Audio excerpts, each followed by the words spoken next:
एक बार की बात है, जब एक चोर मरने लगा तो उसने अपने बेटे को अपने पास बुलाया और एक नसीहत दी और उससे कहा कि अगर तुझे चोरी करनी है तो कभी भी किसी गुरुद्वारा या धर्मशाला किसी धार्मिक स्थान पे मत जाना, बल्कि इनसे दूर ही रहना। और दूसरी बात, अगर कभी भी तुम पकड़े जाओ तो यह बात मत स्वीकार करना कि तुमने चोरी की है, चाहे कितनी भी सख्त मार पड़े, चाहे कुछ भी हो। चोर के लड़के ने कहा सत्य वचन। इतना कहकर वह चोर मर गया और उसका लड़का रोज रात में चोरी करने लगा। एक बार वही लड़का चोरी करने के लिए किसी घर में गया। वो ताले तोड़े, लेकिन घर वाले उस समय जाग गए और उन्होंने शोर मचा दिया। आगे पहरेदार खड़े थे। उन्होंने कहा कि आने दो, बच के कहाँ जाएगा। एक तरफ घर वाले खड़े थे और दूसरी तरफ पहरेदार। अब चोर जाए तो जाए कहाँ। वह किसी तरह बच के वहां से निकल गया। रास्ते में एक धर्मशाला पड़ी। धर्मशाला को देखकर उसको अपने बाप की सलाह याद आ गई। उन्होंने कहा था कि चाहे धर्मशाला हो, कोई भी मंदिर हो, वहां पर मत जाना। लेकिन अब चोर करता भी तो क्या करता।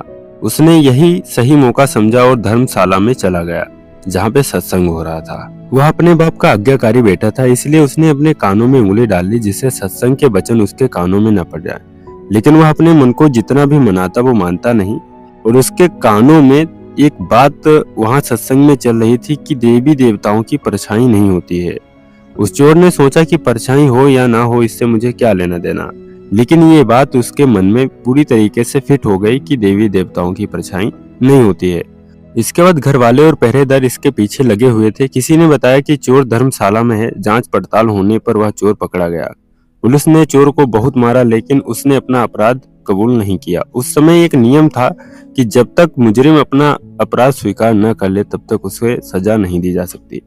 उसे राजा के सामने पेश किया गया। वहां भी उसकी खूब मार पड़ी, लेकिन चोर ने वहां भी अपना अपराध नहीं माना। वह चोर देवी देवताओं की पूजा करता था, इसीलिए पुलिस ने एक डाकनी को उसकी सहायता करने के लिए बुलाया। डाकनी ने कहा कि मैं इसको मना लूंगी और उससे पूछ लूंगी कि तुमने चोरी की या नहीं की। उसने एक देवी का रूप रखा और नकली बाहें लगाई, चारों हाथों में 4 मसाल जलाई और नकली शेर की सवारी की और देवी का रूप ले लिया। क्योंकि वह पुलिस के साथ मिली हुई थी, इसलिए जब वह आई तो उसके कहने पर जेल के सारे दरवाजे कड़क कड़क तरीके से खुल गए। जब कोई आदमी किसी मुसीबत में फंस जाता है तो अक्सर वह अपने इष्ट देव को याद करता है। इसलिए चोर भी देवी को याद कर बैठा और अचानक दरवाजा खुल गया और अंधेरे कमरे में एकदम रोशनी हो गई। देवी ने खास अंदाज में कहा, देख वक्त, तूने मुझे याद किया है, मैं आ गई। तूने बड़ा अच्छा किया कि तुमने मुझे याद कर लिया और मैं जानती हूँ कि तुम अपराध स्वीकार कर लोगे और मुझे पता है कि तुमने चोरी की है। मुझे सच सच बता दो कि आखिर क्या हुआ है। चोर देवी का भक्त था। अपने इष्ट को सामने खड़ा देखकर वह बहुत खुश हुआ और मन में सोचने लगा कि मैं देवी को सब कुछ सच सच बता देता हूँ। वह बताने को तैयार ही हुआ था कि उसकी नजर देवी की परछाई पे पड़ गई। उसको फौरन सत्संग का वचन याद आ गया कि देवी देवताओं की परछाई नहीं होती है। उसने देखा कि इसकी परछाई तो पड़ रही है। उसके समझ में आ गया कि ये कोई देवी नहीं बल्कि पुलिस के साथ में ये मिली हुई एक लड़की है। वह सच कहते कहते रुक गया और बोला, माँ, मैंने चोरी नहीं की। अगर मैंने चोरी की होती तो क्या आपको पता नहीं चलता। जेल के कमरे के बाहर बैठे हुए पहरेदार चोर और ठगनी की बातचीत नोट कर रहे थे।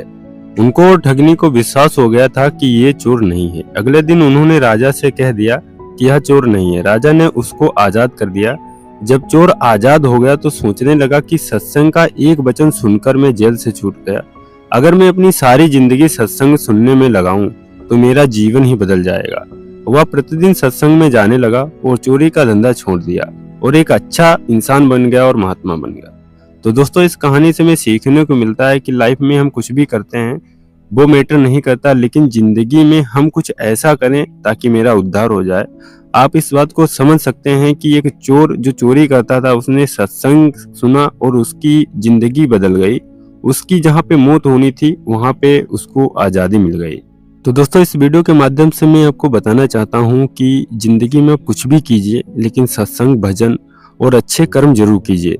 क्योंकि जब भी हम अपने कर्म को अच्छा करते हैं तो इसका फल हमें जरूर मिलता है। और याद रखिए, जब भी व्यक्ति मर जाता है, उसकी मृत्यु हो जाती है, तो उसके साथ में जो उसने कमाया है वो नहीं जाता, उसके कर्म उसके साथ जाते हैं, उसका सत्संग, उसका भजन उसके साथ जाता है।